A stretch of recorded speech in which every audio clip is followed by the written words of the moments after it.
Hello, this is Michel Leviathan Sorbet and this is a new episode of Wojennik TV. Today an unboxing, but a special unboxing because an unboxing of an expansion for one of my favorite games. This will be the unboxing of the British Expeditionary Force, an expansion for Great War Commander. The British Expeditionary Force is the first expansion for Great War Commander, published in 2020. It was released by Hexasim and its author is Pascal Toupy. As I said earlier, Great War Commander is one of my favorite games.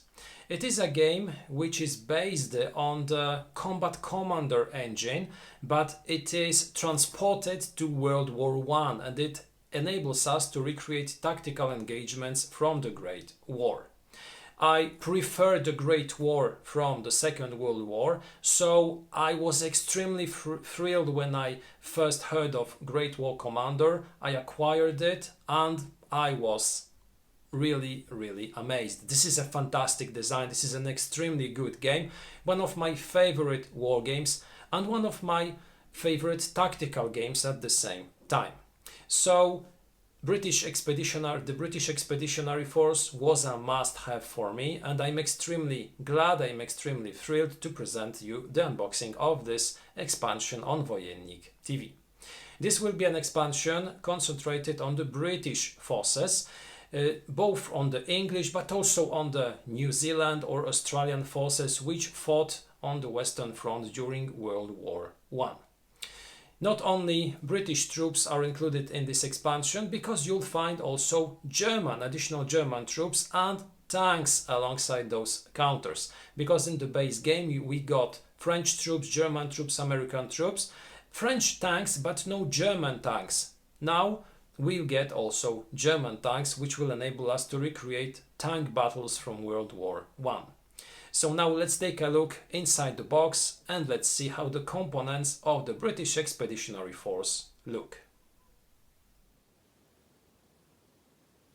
Here is Great War Commander, the British Expeditionary Force, an expansion for Great War Commander which I was very anxiously waiting because I was eager to try new battles, because I was eager to try the British, which were one of the major powers during World War I. Well, the British were omitted from the base game, which raised some concerns about how this game will be developed. But I fully agreed with this decision because World War I was a war in which the Germans clashed primarily with the French on the Western Front. So for me it was obvious that the French should be in the first expansion. Well, the Americans were an addition and they were included they were part of the war since 1917. So I think it is a good idea to include the British in a separate huge expansion because the British deserved to be fully developed, to be fully exposed and to be part of an expansion which is concentrated primarily on their army. On the second side of the box we get a description of what the game is all about in English and in French. We can take a look at one of the maps which are inside. We can also browse through the list of the components, take a look at the counters, at the cards, and also read about the complexity and the solitaire suitability. As you can see, the complexity is rated 5 in a scale of 9 and the solitaire suitability is rated 3 in a scale of 9. The time of play will be about 2 hours depending on the scenario. It's a game for 2 to 3 players. It's possible to play it in a group of 3 and it's supposed to be played by players age 14 and higher, but it is totally possible and feasible to use it while playing with a 10-year-old or 11-year-old child. Let's take a look inside the box. The first element is a deck of cards, because Great War Commander uses cards just as Combat Commander did, and this is a deck of cards which is explicitly dedicated to the British Expeditionary Force. So as you can see, the structure of those cards really resembles what we had in Combat Commander. We have the order, the action, the event. Mind that this is a French version of the game, but the English one is just different due to the language used on the cards. The time, the card set, the card structure is absolutely the same. We have also some additional information at the bottom of the card. Now each card, as you can see, has also a colored picture from World War I, a picture which additionally enhances the playing experience.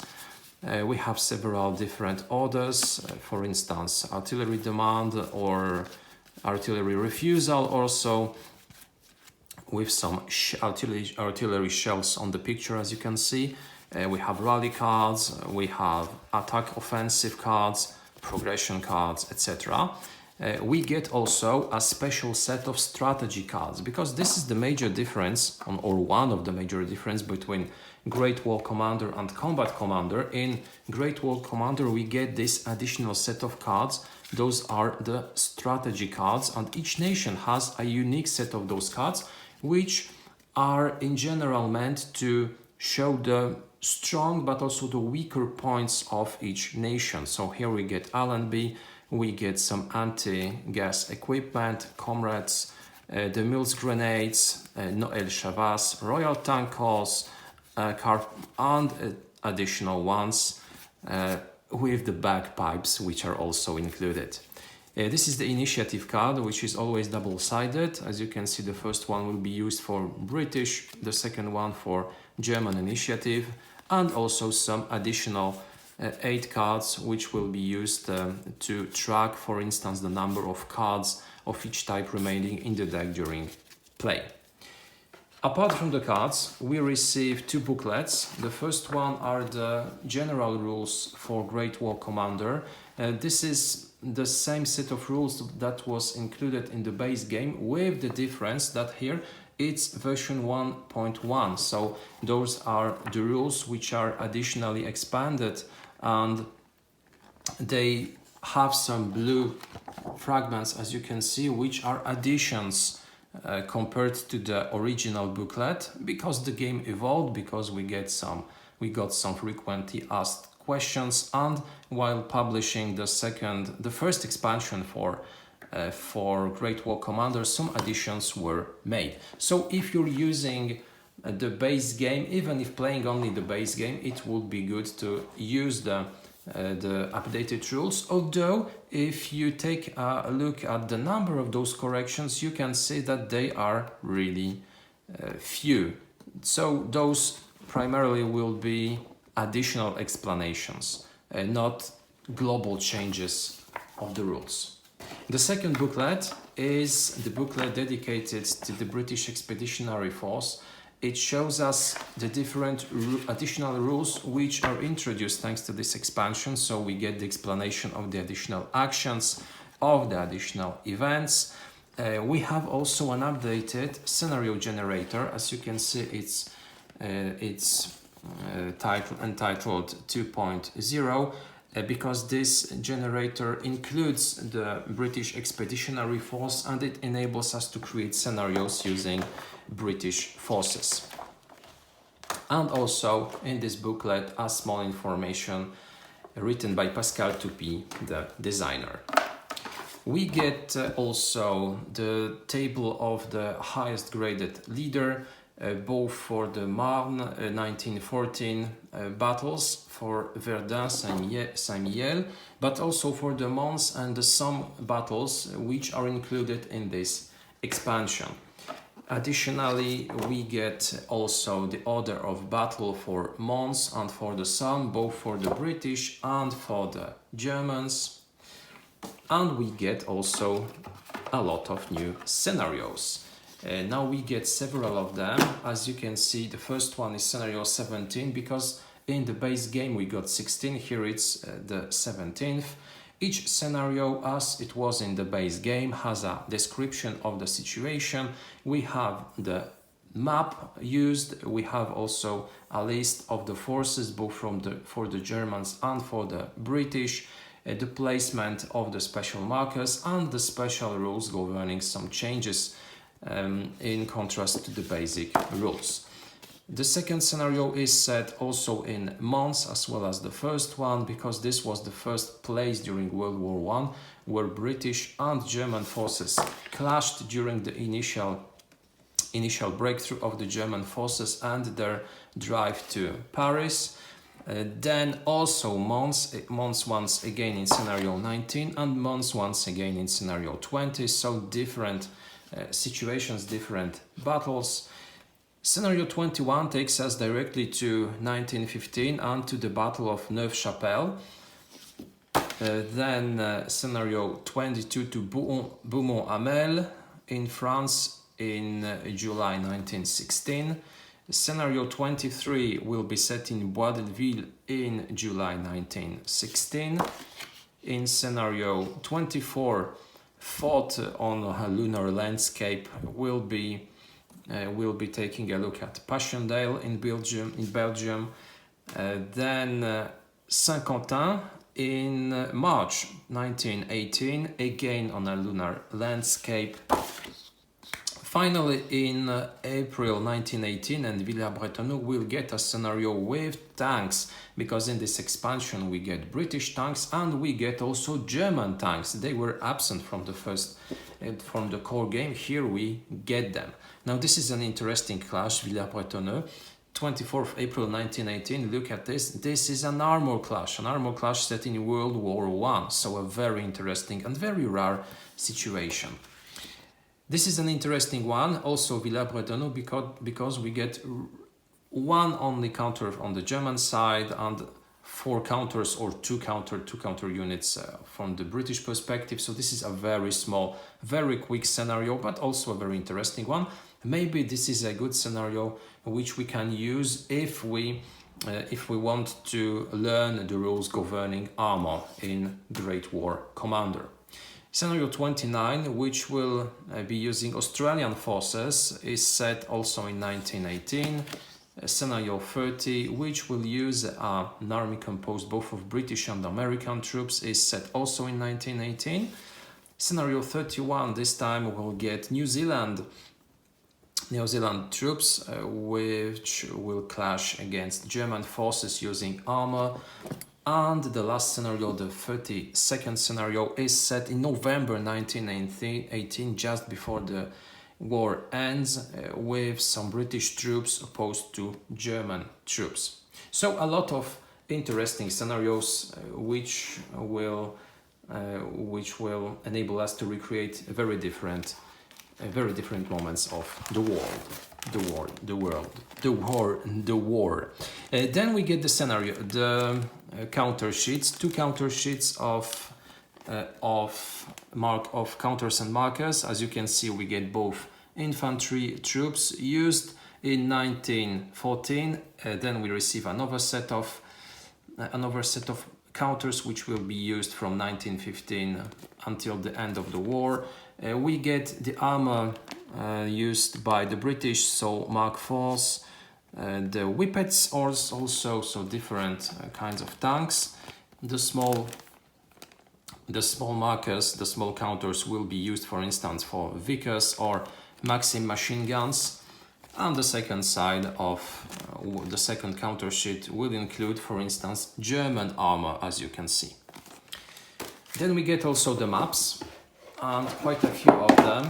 Now those maps will be very resembling to those that we were using in the base game. As you can see, each map has their own distinctive number, a set of tracks used for special markers, and also the terrain feature. Here, as you can see, we get a trench in the middle of the map, with also a railway passing through it, a village, some woods.